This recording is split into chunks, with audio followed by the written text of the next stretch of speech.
If you've ever been treated like an embarrassment by your own family, hit that like button and subscribe right now. You're not going to want to miss what happened next. My name is Claire Anderson, and for 28 years I was the family punchline. The daughter who never amounted to anything. The one they stopped mentioning at country club brunches. Tonight, standing in the marble lobby of the Grand Meridian Hotel wearing a simple black dress while my mother and sister glittered in designer gowns, I was about to become something else entirely. But let me back up 6 years, because that's when everything changed. Though my family wouldn't know it for a long time. I grew up in Greenwich, Connecticut, in a family that measured worth in stock portfolios and social connections. My father owned a successful commercial real estate firm. My mother chaired charity boards. And my sister Vanessa? Vanessa was perfection incarnated. Yale graduate, married to a hedge fund manager, 2 photogenic children, a lifestyle blog with 400,000 followers. Then there was me. I went to state school. I studied hospitality management, which my mother called glorified party planning. I worked double shifts at a boutique hotel in Manhattan, came home exhausted, and listened to family dinners where Vanessa's latest vacation to the Maldives dominated conversation while my presence barely registered. "Claire's still doing that hotel thing," Mom would say when relatives asked, her tone suggesting I was arranging pillow mints, not managing operations. The breaking point came at Thanksgiving 6 years ago. Vanessa announced her husband Marcus had been promoted to senior vice president. Everyone toasted. Then my father turned to me. "And Claire, are you still checking people into rooms?" "I'm actually assistant operations manager now." "That's nice, sweetheart." He'd already turned back to Marcus, asking about investment strategies. Under the table my hands clenched. But my face stayed calm. I'd learned early that showing hurt only invited more dismissal. Instead I smiled, finished my wine, and made a decision that would change everything. I was done trying to impress them. I was going to build something so extraordinary they'd never see it coming. 3 weeks after that Thanksgiving I met Richard Chin at an industry conference. He owned a boutique hotel in Soho and was looking for a managing partner. Someone with vision, operational expertise, and the hunger to transform luxury hospitality. "Your family knows real estate, right?" he asked over coffee. "They do." "So why aren't you working for them?" I smiled. "Because I want to build something that's mine." We shook hands that afternoon. I invested every dollar I'd saved, $47,000, for a 30% stake in what would become the Meridian Collection. Richard had the vision and capital. I had the operational genius and work ethic that came from years of being overlooked. I told my family I was helping a friend with a small hotel project. They nodded without interest and returned to discussing Vanessa's kitchen renovation. Perfect. For the next 5 years I disappeared into work. 18-hour days. 7-day weeks. I learned everything. Revenue management, luxury service standards, property acquisition, investor relations. The first hotel turned profitable in 9 months. We acquired a second property in Boston. Then Charleston. Then Miami.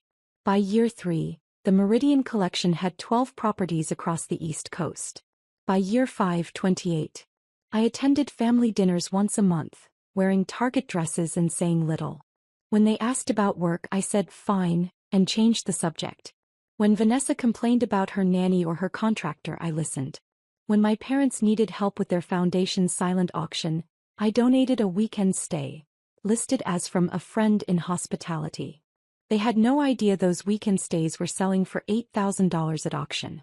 They had no idea I'd been featured in Forbes' 30 Under 30. They had no idea that last year, a private equity firm had valued the Meridian Collection at $127 million, and my 30% stake was worth just over $38 million. They had no idea because I never told them. I was watching, testing, waiting to see if they'd ever love me for who I was, not what I could give them or how I made them look. The answer consistently was no. 3 months ago my mother called. "Claire, darling, we need your help with the Children's Hospital Gala." Not, "How are you?" Not, "We miss you." Just need. What kind of help? "Well, Vanessa's on the planning committee and we're looking for venue donations. Do you think that little hotel friend of yours could give us a conference room for the silent auction display? It would be such a help." My little hotel friend. I closed my eyes and counted to 5. "I'll see what I can do." "Wonderful. It's at the Grand Meridian next month. You know it? That massive new hotel in Midtown?" Vanessa pulled strings to get us the ballroom. She's so well connected. The Grand Meridian. The flagship property of the Meridian Collection. The $340 million project I'd spent 3 years developing. The hotel that had my name engraved on a cornerstone plaque in the lobby. The hotel where my private owner's suite occupied the entire 48th floor. I've heard of it, I said. Anyway, the gala's black tie. You're welcome to attend if you can afford a ticket. They're $500 each, but I understand if that's too steep. No pressure. I'll think about it. That's my girl. Oh, and Claire?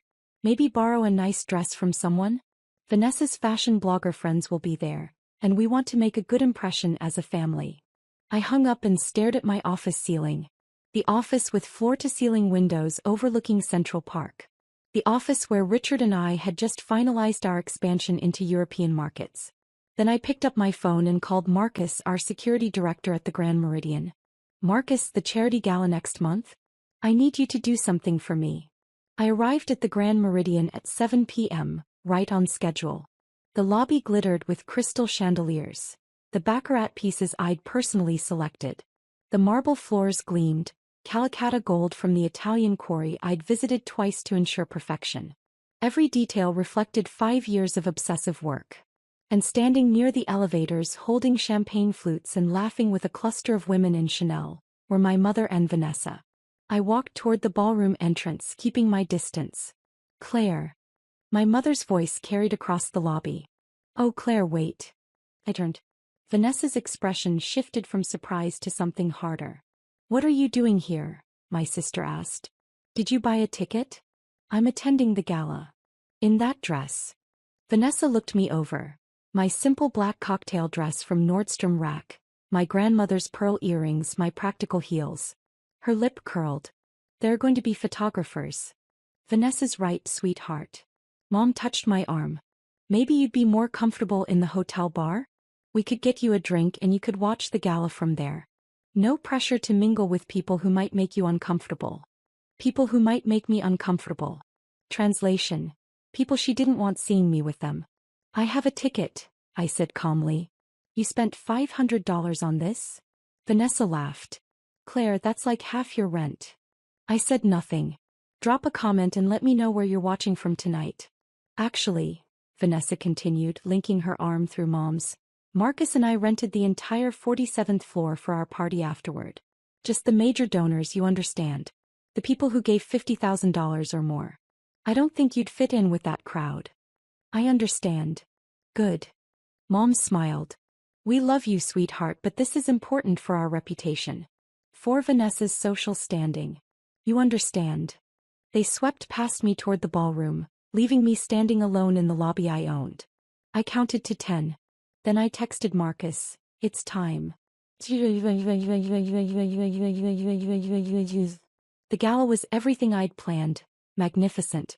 The ballroom looked stunning, the silent auction raised $2.3 million, and my family held court at a prominent table, Vanessa's laugh carrying across the room. I stayed near the back watching.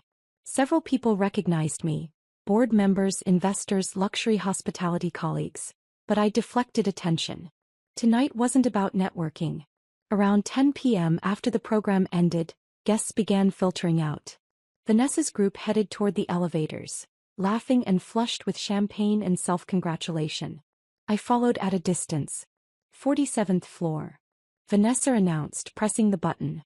Everyone ready to see what real luxury looks like? Marcus pulled strings to get us the executive level for the after-party. The elevator doors opened.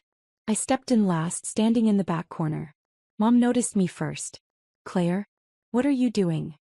Going up. Honey, no. Her voice turned condescending. The 47th floor is for VIPs only. The penthouse level. It's very exclusive. I know. Vanessa spun around. Did you follow us? Claire, this is pathetic. Get out. We rented the entire floor. This is for actual donors. She's right, Claire. Mom's face flushed. We don't want a scene. Please get off. I looked at them, at their designer dresses and their champagne confidence and their absolute certainty that I didn't belong anywhere near their level. I nodded and turned toward the elevator doors. Then Marcus's voice boomed through the elevator speaker. Ms. Anderson, why are these people in your private wing? The elevator went silent. Vanessa's smile froze. What did he just say? The elevator continued rising, past the 47th floor straight to 48. Wait. Mom's voice shook. 48? But that's the owner's suite. No one has access to 48. The doors opened directly into a private vestibule. Marble walls. Original artwork. A security desk where Marcus stood 6'3" and unsmiling. Good evening, Ms. Anderson, he said formally. I apologize for the confusion. These guests appeared to be following you to your private residence. Hit that subscribe button if you've ever had to set boundaries with toxic family, because what happened next changed everything. Claire. My mother's voice cracked. What's happening? I stepped out of the elevator. My family remained frozen inside, staring. Marcus, I said calmly, these are my mother and sister. Could you please give us a moment? Of course, Ms. Anderson. Should I call building security? That won't be necessary. Marcus nodded and stepped into a side office, but I saw him watching through the window, protecting me as he'd done since I hired him 4 years ago. I turned to face my family. Vanessa found her voice first. This is insane. Someone made a mistake. Tell him, Claire. Tell him you don't. I don't what? I asked quietly. Don't own this hotel? Silence. That's ridiculous, Mom said, but her voice wavered. You work in hospitality. You manage a small hotel somewhere. You can't. I walked to the main door of the suite and unlocked it with my keycard. The doors swung open to reveal the sprawling penthouse. 4,000 square feet of custom-designed luxury. Floor-to-ceiling windows overlooking Manhattan. Original Rothko in the living room. Kitchen that had been featured in Architectural Digest. Come in, I said. They followed, moving like people in a dream. Vanessa's expensive heels clicked on my marble floors. Mom's hand trailed along my custom millwork. I don't understand, Mom whispered. I walked to my home office and returned with a leather portfolio. The one I'd assembled over the past 3 months, knowing this moment would eventually come. I set it on the dining table. Let me explain.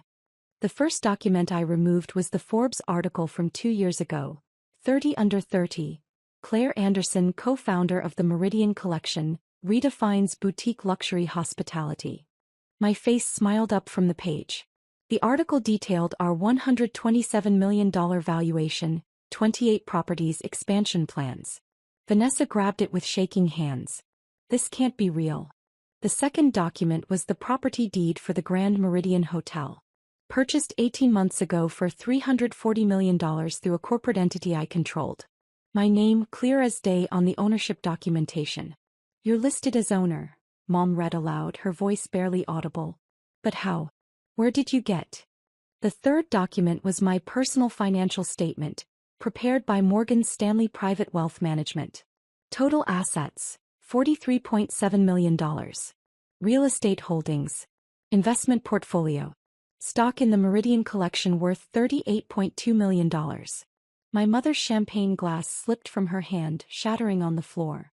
Neither of them moved to clean it. For the past 6 years, I said quietly, while you dismissed me as checking people into rooms, I was building an empire. Every family dinner where you ignored me, I was closing deals. Every time you suggested I borrow a nice dress, I was negotiating property acquisitions. Every single time you made me feel worthless, I was proving you wrong. But why didn't you tell us? Mom's voice broke. We're your family. Because I needed to know, I said. I needed to know if you'd ever love me for who I was. Not for what I could give you. Not for how I made you look at the country club. Just me. The silence stretched between us. Vanessa's face had gone from pale to red. This whole time you've been secretly rich? She stopped. While you what? I asked. While you looked down on me. Excluded me from family events? Suggested I'd embarrass you at parties. We didn't mean. Yes, you did. My voice stayed level. Tonight in the lobby, you told me to watch the gala from the bar so I wouldn't embarrass you. At Thanksgiving, you seated me at the kids' table because I wasn't important enough for the main table. Last Christmas, Vanessa, you uninvited me from your holiday party because your blogger friends were coming and you said I didn't fit the aesthetic. That's not fair, Vanessa protested. You never told us you were successful. How were we supposed to know? You weren't supposed to know. I pulled out another document. This one hurt to share, but it was necessary. You were supposed to love me anyway. It was a printed email exchange. Vanessa to our mother 3 months ago. Can we not invite Claire to the gala? She'll show up in something from Target and talk about hotel management. It's embarrassing. People will think we can't afford to help her. Mom's email response. You're right. Let's just tell her she's welcome if she buys a ticket. She can't afford $500. My mother's face crumbled. Claire, I didn't mean. You did mean it. I gathered the documents. You've always meant it. I was never good enough as I was. I had to be successful in the way you define success. The right schools, the right career, the right social connections. And when I chose my own path, you treated me like I'd failed. But I wasn't finished. From the portfolio I pulled out the final documents. The ones that changed everything. While I was building the Meridian collection, I kept my personal name and finances completely separate. Professional reputation matters in this industry. So I ran background checks on everyone who might have access to sensitive information. Including family. Vanessa's face went white. What did you do? I didn't do anything, I said quietly. But apparently you did. I slid the first investigative report across the table. It was from Wellington and Associates, one of the most respected private investigation firms in New York. The report detailed financial irregularities in Vanessa's lifestyle blog. Specifically, sponsored posts where she'd claimed to donate portions to charities that had no record of receiving donations. The report included bank statements showing the money had gone to personal accounts. Total amount, $347,000 over 3 years. That's not. Vanessa grabbed the report. I was going to donate it. I just needed time to. To what? I asked. To commit charity fraud? The companies that paid you specified the money had to go to designated charities. You signed contracts. Mom sank into a chair. Vanessa, tell me this isn't true. But Vanessa was staring at me with something like horror. You investigated me? I investigated everyone connected to my business, I said. When you started asking Mom to approach me for hotel venue donations, I needed to know if you were legitimate. Turns out you weren't. The second report detailed similar issues with my parents' foundation, the one Mom chaired. Donor funds that should have gone to children's hospitals had been redirected. Not all of them. Just enough that an audit would reveal serious irregularities. Total amount, $520,000 over 4 years. The money had paid for administrative expenses that included my parents' country club membership, vacation homes, and Vanessa's daughter's private school tuition. Oh God.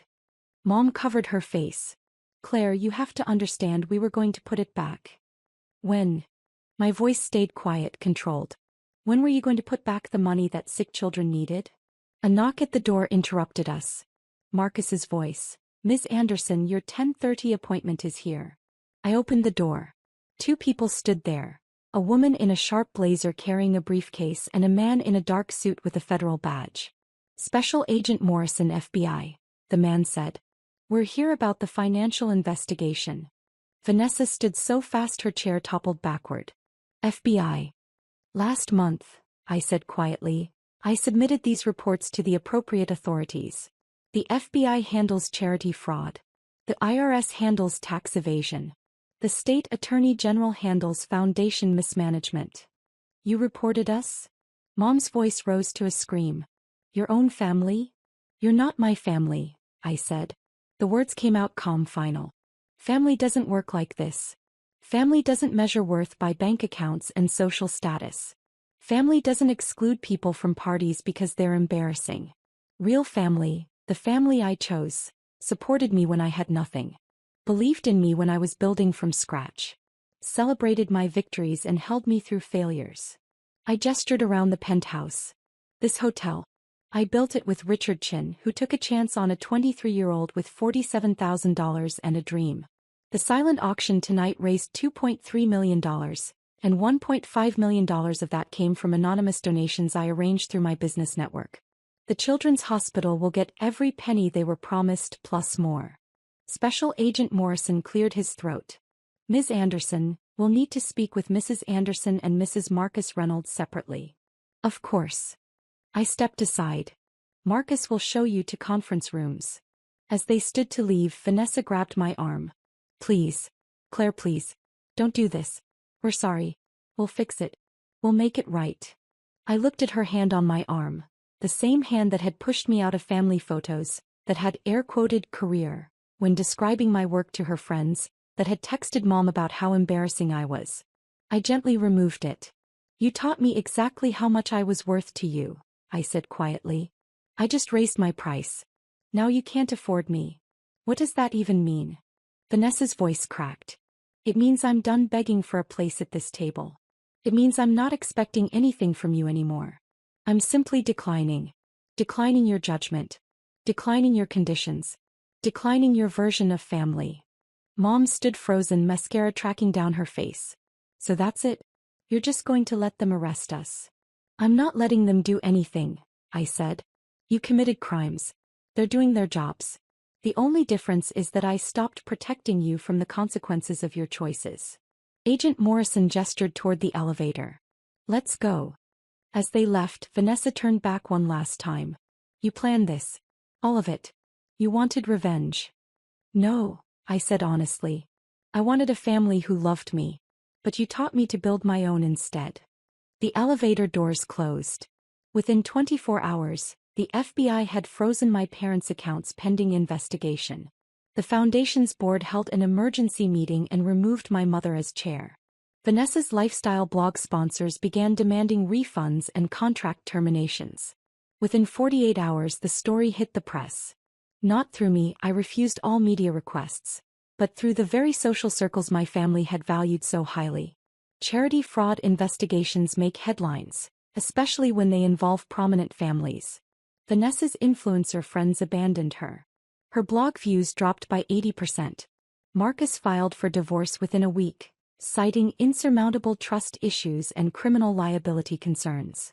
My parents' country club membership was suspended pending legal resolution. Their friends stopped returning calls. 1 month later, my mother appeared at the Grand Meridian lobby asking to see me. Marcus called my office. Tell her I'm in Europe, I said. I was actually in my office, reviewing acquisition proposals for properties in London and Paris. And Marcus? Changed the security protocols. She's no longer allowed unannounced access. Understood, Ms. Anderson. 3 months later, the federal charges were filed. My mother faced 4 counts of charity fraud. Vanessa faced 3 counts of wire fraud and 1 count of tax evasion. My father, who had known about the foundation irregularities, faced 2 counts of conspiracy. Their lawyer approached mine about a plea deal. I wasn't involved in those negotiations. The government handled prosecution, but I was informed of the outcomes. My mother. 2 years supervised probation, $600,000 in restitution, 500 hours community service, permanent ban from serving on any charitable board. Vanessa. 18 months in minimum security federal prison followed by 2 years probation, $400,000 in restitution, permanent ban from government contracting. My father. 1 year probation, $300,000 in fines. They lost their Greenwich house, sold to cover legal fees and restitution. They moved to a modest condo in Stamford. My father's business suffered as clients quietly distanced themselves. Vanessa's daughters started at public school. I felt no joy in any of it. Just a quiet sense of justice served. I'm sitting in my office at the Grand Meridian, reviewing plans for our European expansion. The Meridian Collection now has 35 properties across 3 continents. Forbes just named me one of the most influential women in hospitality. Last month, I keynoted a conference on luxury brand building. My chosen family surrounds me. Richard Chin, my business partner and mentor who never doubted me for a second. My leadership team, brilliant professionals who share my vision. My best friend Anna, who documented everything during those dark years and provided testimony when the investigation needed corroboration. My boyfriend James, who works in architecture and designed 3 of our newest properties, who loves me exactly as I am. Last week my grandmother passed away. The only family member who ever truly saw me. At her funeral, my parents approached me in the church parking lot. Claire, my mother said quietly, we need to talk. About what? About making things right. About family. I looked at them, at the people who had raised me, dismissed me, excluded me, and ultimately taught me what family should never be. You're right, I said. You do need to make things right. With the charities you stole from. With the children you hurt. With yourselves. We've done that, my father said quickly. We're paying restitution. We've apologized publicly. We've changed. That's good, I said honestly. That's growth. I'm glad you're doing the work. So we can start over? Hope flared in my mother's eyes. Be a family again? I shook my head gently. No. You can grow and change and become better people. I genuinely hope you do. But that doesn't mean I need to be part of your journey. But we're your parents, my mother whispered. You are, I agreed. And I've forgiven you for that reason. But forgiveness doesn't mean reconciliation. It means I'm releasing the pain you caused me. It means I'm choosing peace over perpetual hurt. It means I'm walking away to save myself. So that's it. My father's voice hardened. You're just going to abandon us? No, I said quietly. I'm going to choose me. The way you never did. I walked away. Back to my car, back to my life, back to the family I'd built from people who earned their place through love and respect. If you've ever had to walk away from toxic family to save yourself, tell me your story in the comments. What would you have done in my position? Does any of this feel familiar? The truth is, blood doesn't make you family. Love does. Respect does. Showing up consistently, celebrating victories, holding space for pain. That makes family. I don't regret the path that brought me here. Every dismissive comment, every exclusion, every moment of being underestimated forged me into someone who couldn't be broken by their rejection. They wanted me to be small, manageable, grateful for scraps. Instead, I became boundless. The Grand Meridian stands as a monument not to revenge but to resilience. Every guest who walks through those doors, every employee who thrives in our culture, every charitable dollar we donate represents the truth they could never see. I was always worth more than they knew. I just had to believe it first. My name is Claire Anderson. I'm the co-founder and principal owner of the Meridian Collection. I'm worth $43.7 million. I'm featured in Forbes. I'm building an empire that spans continents. And I did it all without them. Sometimes the greatest gift your family can give you is teaching you exactly who not to be. My family taught me that worth isn't measured in their approval. That success isn't defined by their standards. That love, real love, looks nothing like what they showed me. They taught me to build my own table. And at my table, everyone has a seat who earns it through kindness, respect, and genuine care. Blood may be thicker than water. But chosen family is thicker than anything.